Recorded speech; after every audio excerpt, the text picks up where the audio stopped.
Welcome, you wonderful souls! It is that day of the week, that day of the month, that day of the year, of the century. Tier List Fridays. What do we have for today, Mr. Flame?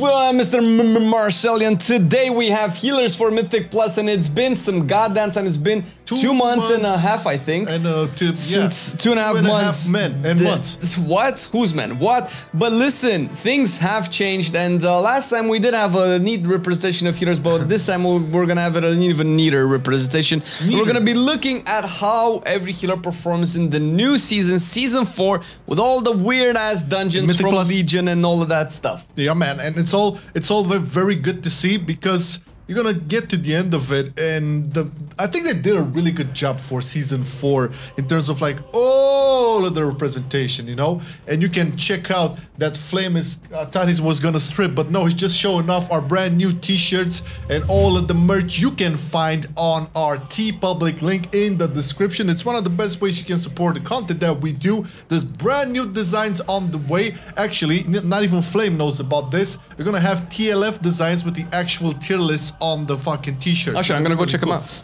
Not now, motherfucker, back. We still have the video to do. So if you want some MarcelianOnline merch, you know, mugs, t-shirts, hoodies, phone cases, laptop cases, bags, or whatever. Underwear.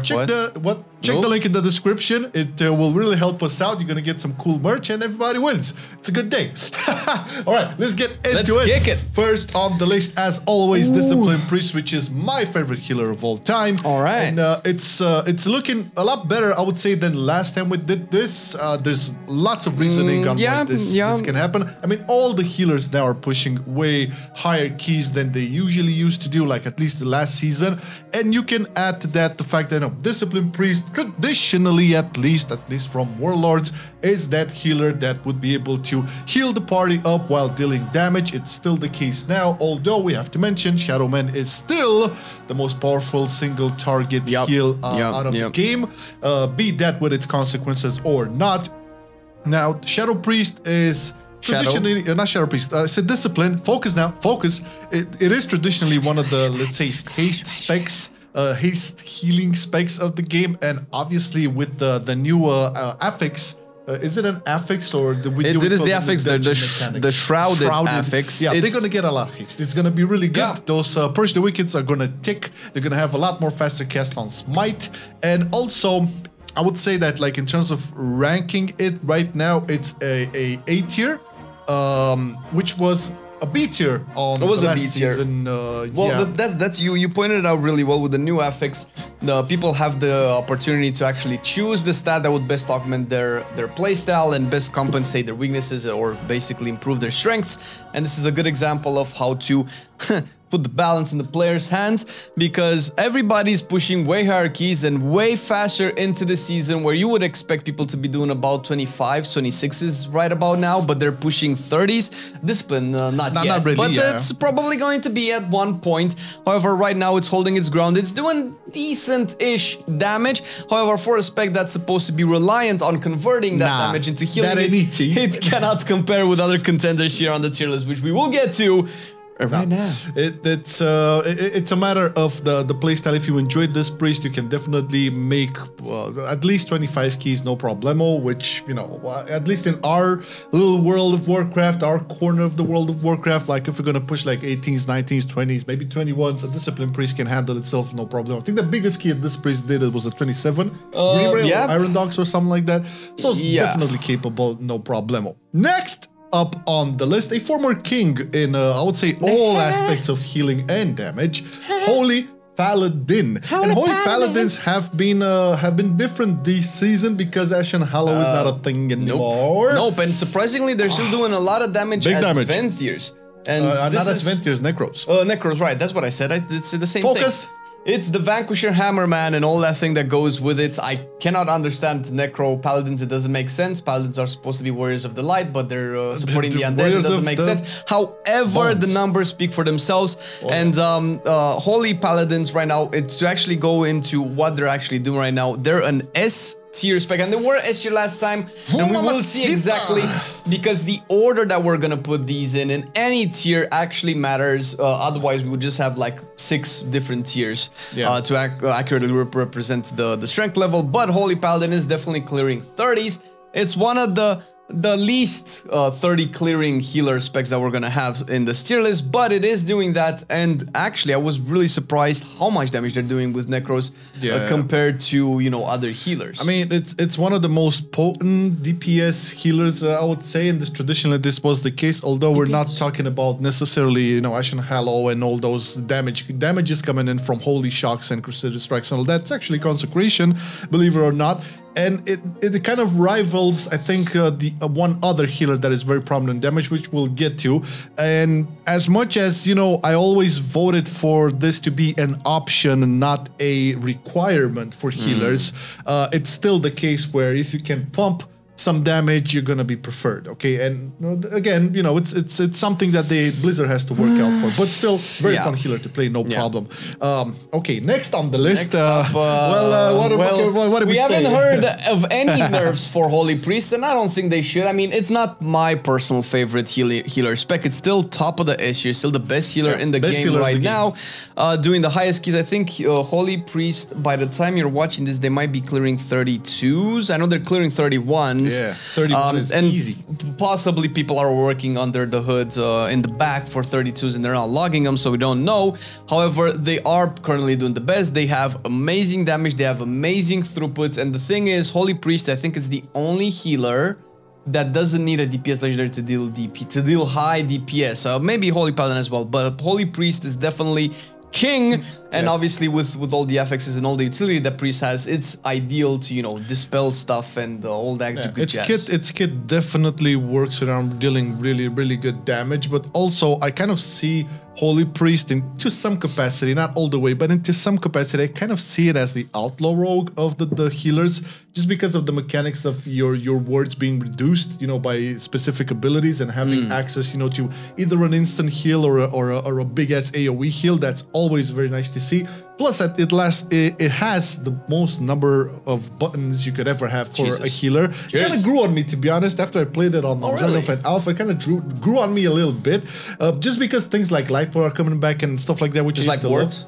Well, the old form of I would say auras, because that was the thing that was. I always talk about this, but I used to love the old auras of the priest. You know, you had an aura for damage, an aura for healing, and an aura for cool reduction, and you have to. And this is not the chakrams was for discipline. The chakrams, no, the chakrams. Oh, okay. Yeah. It was called chakrams, but it's the same thing. It was auras that would deliver different things. That being said, very classical hero, I would say, in a sense, but the most performing at this point.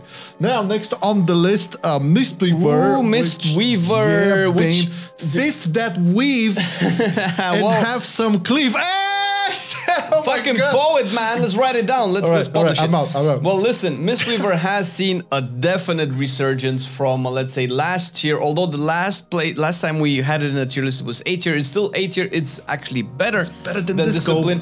Where Discipline is currently struggling getting into 27s, Mistweaver is doing 29s. Here and there, not all of them, but the top Mistweavers are actually doing 29s. And I wouldn't be surprised if in 1 week or 2 they were going to be starting doing 30s. And this is something that a lot of Mistweavers have been waiting for. I know you guys have been really sad about Mistweaver being kind of underperforming the entire expansion, and for good reasons, although Mistweaver has always done, you know, better than average. You're doing 20 keys and higher, but right now it's actually really good, and I mean, it's a good time to play Mistweaver, especially since, you know, it's it suffered a little bit from community perception, but I think it was kind of like an injustice made for Mistweavers. They could pull themselves really well in all scenarios, all affixes and whatnot. Now, if you're not going to have a Brewmaster in your team, then you're definitely going to have value from the Mistweaver, apart from all, you know, the damage and healing and all of that. It's also Mystic Touch over there, who will help all of those outlaw rogues definitely pump out some more damage. So that's always a good welcome to the party.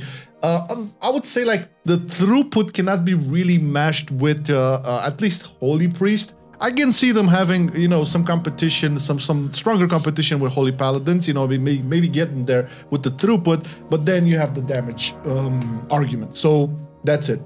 It's good utility, it's good, it's very efficient. Mistweaver probably has one of the most efficient healings in the game, similar to Holy Paladin. Fuck, man. Yeah, man, you just slap and you have all of that utility, and obviously, like Marcel said, if you're not playing a Brewmaster or a Windwalker, you're probably gonna want a Mistweaver for that physical damage debuff. Yeah. Next up, it's the tree. It's my favorite healer in the game. The stick, the branch man. Yeah, the branch. Talk branch about druid. nature. Talk about. Well, Resto Druid right now is depending on what you look at, the second best healer in the game. We were looking at Warcraft logs, Raider.io, sub creation, all of that, and right now, I think the highest docs is done by a Mistweave, by a Resto Druid, and not a Holy Priest. Like I think it's a 31 docs, at least logged.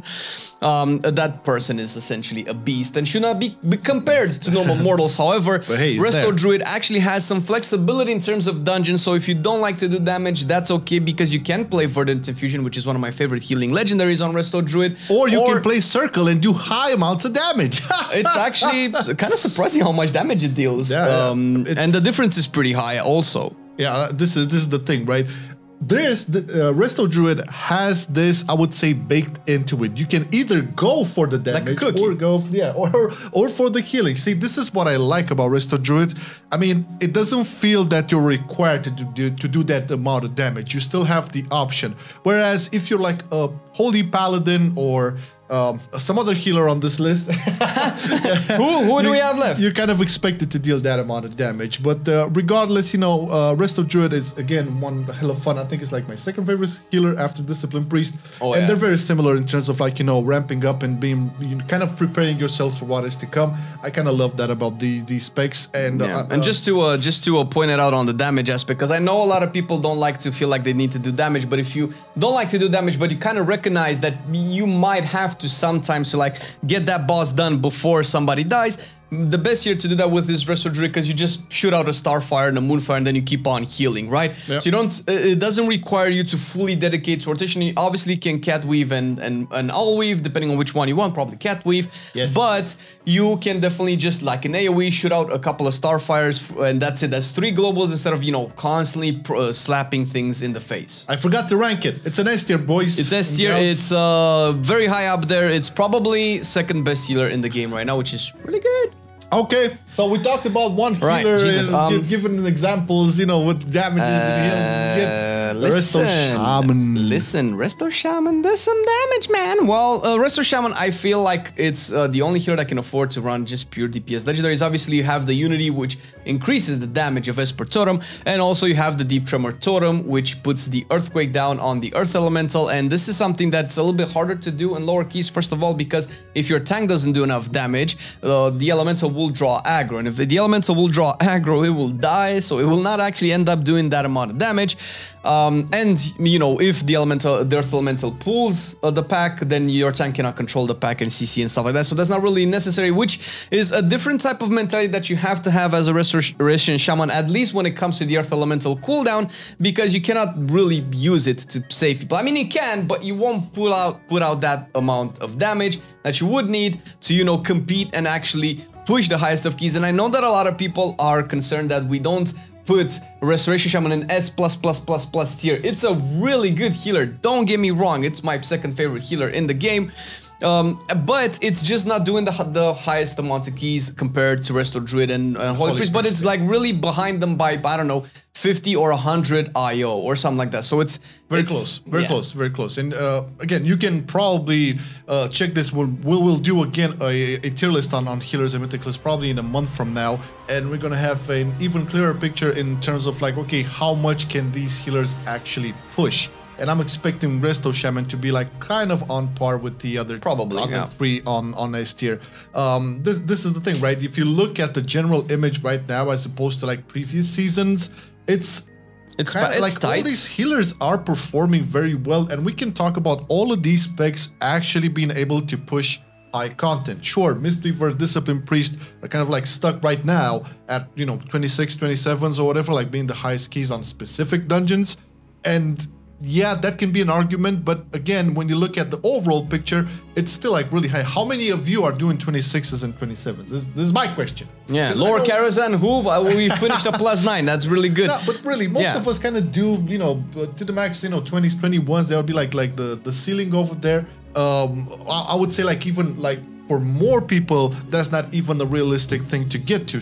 Still looking at, you know, your average Joe who's like fine on having his vault on a 15, maybe 16, doesn't really want to push. On that scenario, all of these healers here can be... That's really good, because I know there are a couple of special people in our community that like to see their spec ranked a little bit higher, and I'm talking stuff like Discipline Priest. If Discipline Priest is your goal and you want to play it and you don't like Holy Priest or any other healer, then you can definitely play it. You're probably not aiming to clear 30s anyway, so you're gonna have a lot of fun. Just pick the spec that you like, just play it, and you're gonna be fine. That's it, man. That's it. You especially with Discipline or Resto, you really have to know what you're doing and master it in order to do well. But if you master it and play it like as it's supposed to be played, it's gonna be fine, okay? Fine. That being said, we like to first of all thank the Patreons for supporting this content. As always, we love you guys. And if you wanna be a Patreon yourself, wanna check you know, the perks over there, check the link in the description.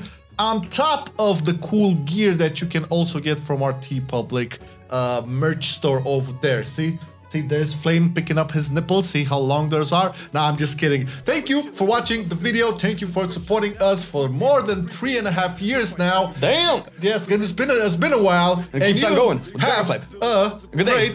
A day. A weekend. Merry Christmas. The weekend. Bye. I've been loving it then, I still love it now. Still, I play WoW. Still, I play WoW. Getting better every day, let me show you how. Cause still, I play WoW. Still, I play WoW. It's getting harder to stay, but at the end of the day, it's a guilty pleasure, so just log in and play. Whether it's classic or retail, I'ma do a /bow. Still, I play WoW.